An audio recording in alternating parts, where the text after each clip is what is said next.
Good morning students, मैं तनुजा एक बार फिर आपका स्वागत करती हूँ sunrise public school online classes में। आज हम क्लास 6 का चैप्टर 3 देखते हैं, नादान दोस्त। हमने इसके 2 चैप्टर कंप्लीट कर चुके हैं, तो देखते हैं नादान दोस्त में क्या है। केशव के घर कार्निस होता है घर के ऊपर बना हुआ छज्जा, यानी कि मकान के बाहर जो थोड़ा सा पत्थर निकला हुआ होता है, जिसे हम छज्जा बोलते हैं, वो होता है कार्निस के ऊपर एक चिड़िया ने अंडे दिए थे। केशव और उसकी बहन श्यामा दोनों बड़े ध्यान से चिड़िया को वहाँ आते जाते देखा करते। सवेरे दोनों आंखें मलते कार्निस के सामने पहुँच जाते और चिड़ा और चिड़िया दोनों को वहाँ बैठा पाते। उनको देखने में दोनों को न मालूम क्या मज़ा मिलता। दूध और जलेबी की सुध भी न रहती थी। यानी कि कहने का मतलब ये है कि दोनों बच्चे छोटे थे और उन बच्चों को उन चिड़ियाओं को देखने में बहुत मज़ा आता था, और इतना मज़ा आता था कि उन्हें उसके आगे जो उनके पसंदीदा खाना है, नाश्ता है, यानी दूध और जलेबी जो है, उसका भी उन्हें होश नहीं रहता था, यानी कि वो भी उन्हें नहीं भाते थे। सबसे पहले उठते ही वो उन चिड़ा और चिड़िया को देखने के लिए जाते थे। दोनों के दिल में तरह तरह के सवाल उठते। अंडे कितने बड़े होंगे, किस रंग के होंगे, कितने होंगे, क्या खाते होंगे, उनमें से बच्चे किस तरह निकल आएंगे, बच्चों के पर कैसे निकलेंगे, घोंसला कैसा होगा। लेकिन इन बातों का जवाब देने वाला कोई नहीं। मतलब छोटे बच्चे थे, छोटे बच्चों के मन में बहुत सवाल होते हैं, बहुत जिज्ञासाएं होती हैं, नई नई चीज़ों को जानने की उत्सुकता होती है। तो ये जो दोनों बच्चे थे, श्यामा और केशव, ये दोनों भी उन चिड़ा और चिड़िया के अंडों के बारे में सोचते थे कि अंडे कितने बड़े होंगे, उनका रंग कैसा होगा, अंडे क्या कुछ खाते हैं, कि उनमें से बच्चे कब निकलेंगे, उनके पर कैसे होंगे, कैसे रंग के होंगे। इस तरह के सवाल जवाब उनके दिमाग में चलते रहते थे। लेकिन इन सवालों का जवाब देने वाला उनके पास कोई नहीं था। क्यों नहीं था? क्योंकि अम्मा को घर के कामों धंधों से फुर्सत नहीं थी, न बाबूजी को पढ़ने लिखने से, क्योंकि उनकी जो माँ थी, अम्मा थी, उन्हें घर के काम से फुर्सत नहीं थी और उनके बाबूजी को पढ़ने लिखने से। दोनों बच्चे आपस में ही सवाल जवाब करके अपने दिल को तसल्ली दे दिया करते थे। मतलब दोनों भाई बहन आपस में एक दूसरे से सवाल जवाब करते, खुद ही सवाल पूछते थे और खुद ही एक दूसरे को जवाब देकर अपने मन को शांत कर लिया करते थे। श्यामा कहती, क्यों भैया, बच्चे निकलकर फुर से उड़ जाएंगे? केशव विद्वानों जैसे गर्व से कहता, नहीं री पगली, पहले पर निकलेंगे, बगैर परों के बेचारे कैसे उड़ेंगे। पर का मतलब होता है पंख। श्यामा, बच्चों को क्या खिलाएगी बेचारी? केशव इस पेचीदा सवाल का कुछ जवाब न दे सकता था। इस तरह 3-4 दिन गुजर गए। दोनों बच्चों की जिज्ञासा दिन दिन बढ़ती जा रही थी। जिज्ञासा मतलब कुछ नया जानने की इच्छा। अंडों को देखने के लिए वे अधीर हो उठे, मतलब बेचैन हो उठे। उन्होंने अनुमान लगाया कि अब जरूर बच्चे निकल आए होंगे। बच्चों को चारे का सवाल अब उनके सामने आ खड़ा हुआ। मतलब 3-4 दिन हो चुके थे और वो ये सोच रहे थे कि अंडों में से बच्चे निकल गए होंगे, और अब जब बच्चे निकल गए तो उनको कुछ खाना होगा, तो वो क्या खाएंगे। तो यही सोच वो कर रहे थे। चिड़िया बेचारी इतना दाना कहाँ पाएगी कि सारे बच्चों का पेट भरे। अब वो सोचते थे कि चिड़िया को बेचारी को इतना दाना कहाँ से मिलेगा कि वो अपने सभी बच्चों का पेट भर सके। गरीब बच्चे भूख के मारे चू चू करके मर जाएंगे। इस मुसीबत का अंदाजा करके दोनों घबरा उठे। दोनों ने फैसला किया कि कार्निस पर थोड़ा सा दाना रख दिया जाए। श्यामा खुश होकर बोली, तब तो चिड़िया को चारे के लिए कहीं उड़कर न जाना पड़ेगा ना। दोनों ने सोचा कि वहीं पर छज्जे पर उनके लिए दाना और पानी का इंतज़ाम कर दिया जाएगा, तो चिड़िया उड़कर कहीं भी नहीं जाएगी, वो यहीं अपने बच्चों को भी संभाल लेगी और उसका भोजन भी हो जाएगा। केशव, नहीं, तब क्यों जाएगी? श्यामा, क्यों भैया, बच्चों को धूप न लगती होगी? केशव का ध्यान इस तकलीफ की तरफ न गया था। बोला, जरूर हो रही होगी, बेचारे प्यास के मारे तड़पते होंगे। ऊपर छाया भी तो नहीं है। आखिर यही फैसला हुआ कि घोंसले के ऊपर कपड़े की छत बना देनी चाहिए। पानी की पानी की प्याली और थोड़े से चावल रख देने का प्रस्ताव भी स्वीकृत हो गया। अब दोनों बच्चे छोटे थे, तो छोटे बच्चे थे तो उनके मन में पहले तो दाने का विचार आया कि दाना क्या खाएंगे। अब उन्होंने जब ऊपर उनको ध्यान से देखा तो सोचा कि इनके ऊपर तो छाया भी नहीं है, क्योंकि छज्जा था, छज्जे के वहाँ कोई पेड़ भी नहीं था, तो छाया नहीं थी। तो सोचते कि इन बच्चों को धूप लगती होगी, छाया में बिना छाया के कैसे रह पाएंगे। तो उन्होंने उनके ऊपर छाया करने का भी विचार किया और साथ ही साथ एक प्याली में, एक कटोरी में थोड़े से चावल और पानी रखने का भी सोचा। दोनों बच्चे बड़े चाव से काम करने लगे। श्यामा माँ की आंख बचाकर मटके से चावल निकाल लाई। केशव ने पत्थर की प्याली का तेल चुपके से जमीन पर गिरा दिया और उसे खूब साफ करके उसमें पानी भरा। अब चांदनी के लिए कपड़ा कहाँ से लाए?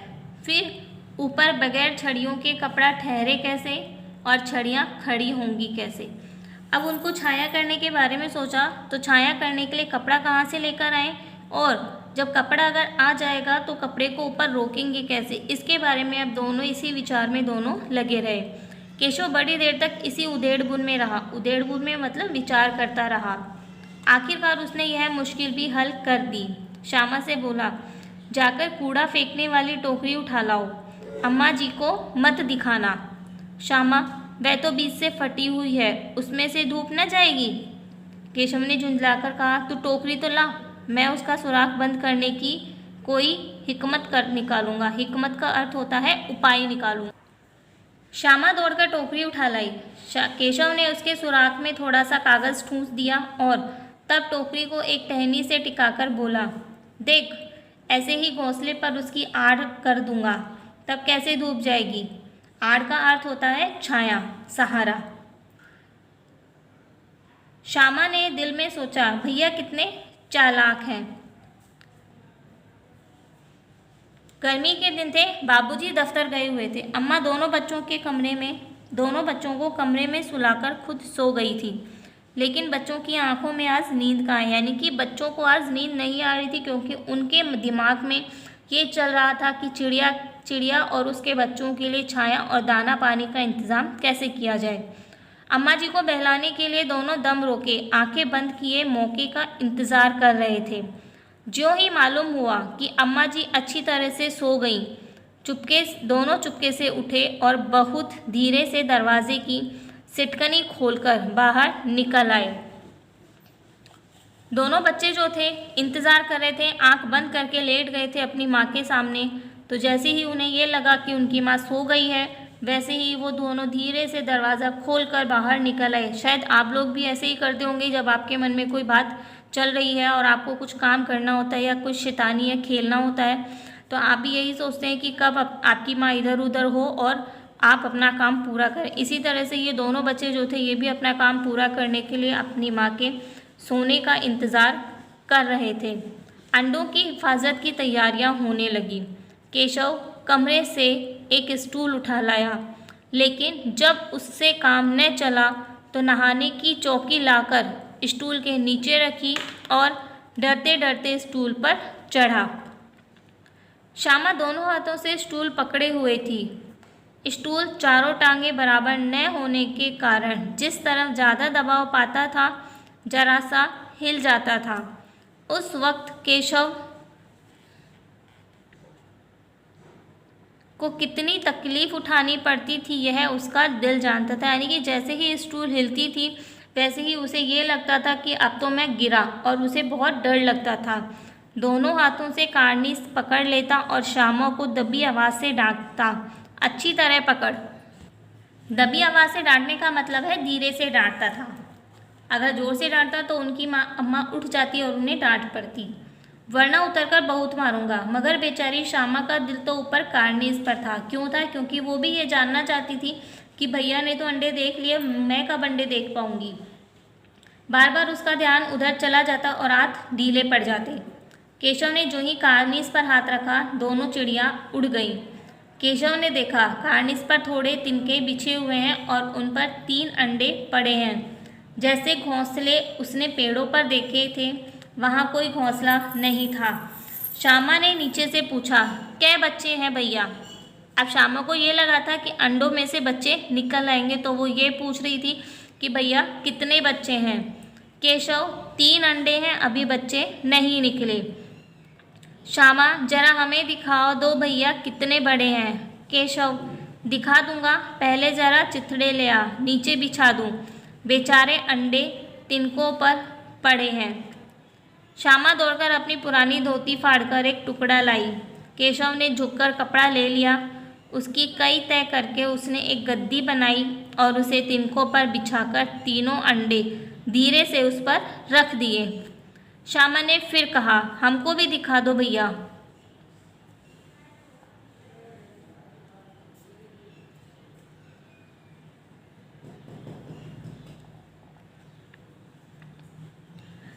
केशव दिखा दूंगा, पहले जरा वह टोकरी तो दे दो, ऊपर छाया कर दूं।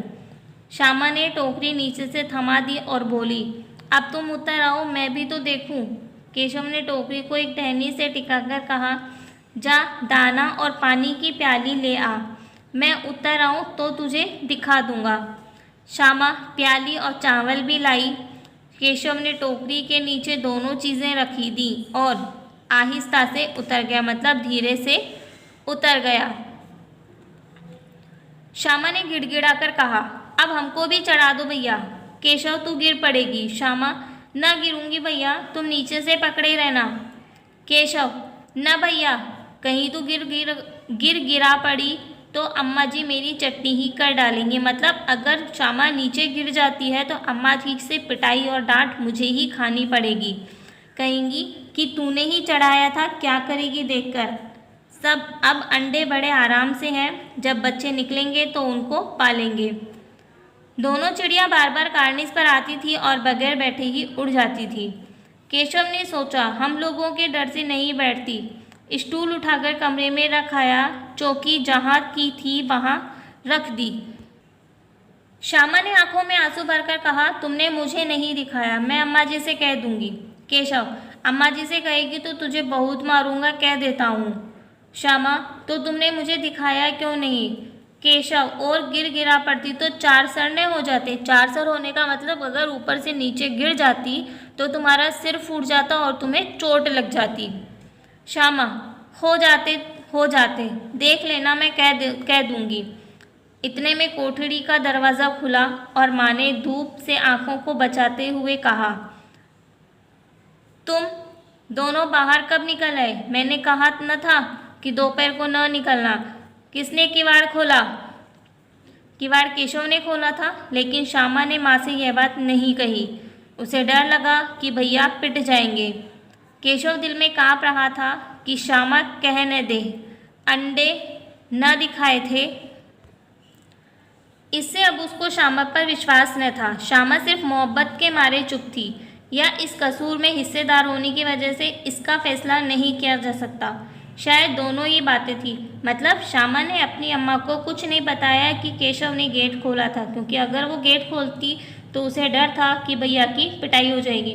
तो या तो वो इस वजह से चुप थी कि भैया की को पिटाई होने से बचाए, या इस वजह से चुप थी कि माँ जब ये पूछेंगी कि तुम भी इनके साथ थे तो उस हिस्सेदारी में साझा होने की वजह से, उस काम में हिस्सेदारी होने की वजह से ही शायद वो चुप थी। यह हो सकता है दोनों बातें हों। माँ ने दोनों को डांट डपट कर फिर कमरे में बंद कर दिया और आप धीरे धीरे उन्हें पंखा झलने लगी। अभी सिर्फ 2 बजे थे, बाहर तेज लू चल रही थी। अब दोनों बच्चों को नींद आ गई। 4 बजे यकायक श्यामा की नींद खुली। किवाड़ खुले हुए थे। वह दौड़ी हुई कार्निस के पास आई और ऊपर की तरफ ताकने लगी। टोकरी का पता न था, मतलब टोकरी नीचे गिर चुकी थी। संयोग से उसकी नज़र नीचे गई और वह उल्टे पांव दौड़ती हुई कमरे में जाकर जोर से बोली, भैया अंडे तो नीचे पड़े हैं, बच्चे उड़ गए। केशव घबराकर उठा, दौड़ा हुआ बाहर आया तो क्या देखता है कि तीनों अंडे नीचे टूटे पड़े हैं और उनसे कोई चूने की सी चीज़ बाहर निकल आई है। पानी की प्याली भी एक तरफ टूटी पड़ी है। उसके चेहरे का रंग उड़ गया। सहमी हुई आंखों से जमीन की तरफ देखने लगा। श्यामा ने पूछा, बच्चे कहाँ उड़ गए भैया? केशव ने करुण स्वर में कहा, अंडे तो फूट गए। श्यामा, और बच्चे कहाँ हैं? केशव, तेरे सर में देखती नहीं है, अंडों में से उजला उजला पानी निकल आया है। वही तो 2-4 दिनों में बच्चे बन जाते। उजला उजला मतलब थोड़ा साफ साफ, थोड़ा चमकदार पानी, चिकना चिकना पानी। माँ ने सोटी हाथ में लिए हुए पूछा, तुम दोनों वहाँ धूप में क्या कर रहे हो? श्यामा ने कहा, अम्मा जी, चिड़िया के अंडे टूटे पड़े हैं। अम्मा ने कहा। माँ ने आकर टूटे हुए अंडों को देखा और गुस्से से बोली, तुम लोगों ने अंडों को छुआ होगा। अब तो श्यामा को भैया पर जरा भी तरस न आया। उसी ने शायद अंडों को इस तरह रख दिया कि वह नीचे गिर पड़े। इसकी उसे सज़ा मिलनी चाहिए। बोली, इन्होंने अंडों को छेड़ा था अम्मा जी। माँ ने केशव से पूछा, क्यों रे? केशव भीगी बिल्ली बना खड़ा रहा। माँ, तू वहाँ पहुँचा कैसे?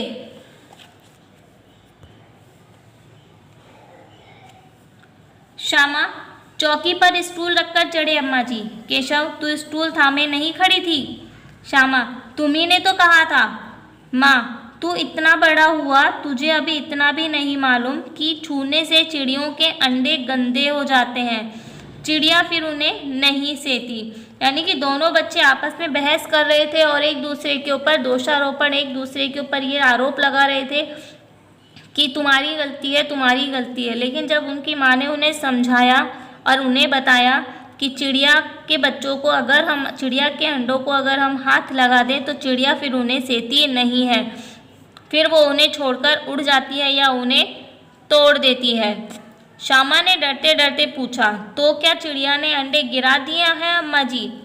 माँ, और क्या करती? केशव के सिर पर इसका पाप पड़ेगा। हाय हाय, 3 जाने ले ली दुष्ट ने।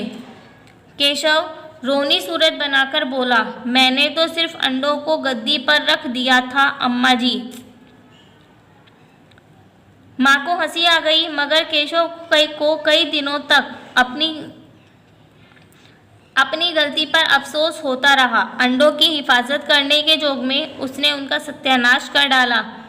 इसे याद कर वह कभी कभी रो पड़ता है। दोनों चिड़िया वहाँ फिर न दिखाई दी। तो स्टूडेंट्स, ये हमारा चैप्टर 3 नादान दोस्त कंप्लीट हो गया है। आई होप आपको अच्छे से समझ में आ गया होगा। तो प्लीज़ इस चैप्टर को अच्छे से रीड कीजिए। नेक्स्ट वीडियो में हम इस चैप्टर के क्वेश्चन आंसर देखेंगे। तो आज के लिए इजाज़त दीजिए। धन्यवाद। Good day.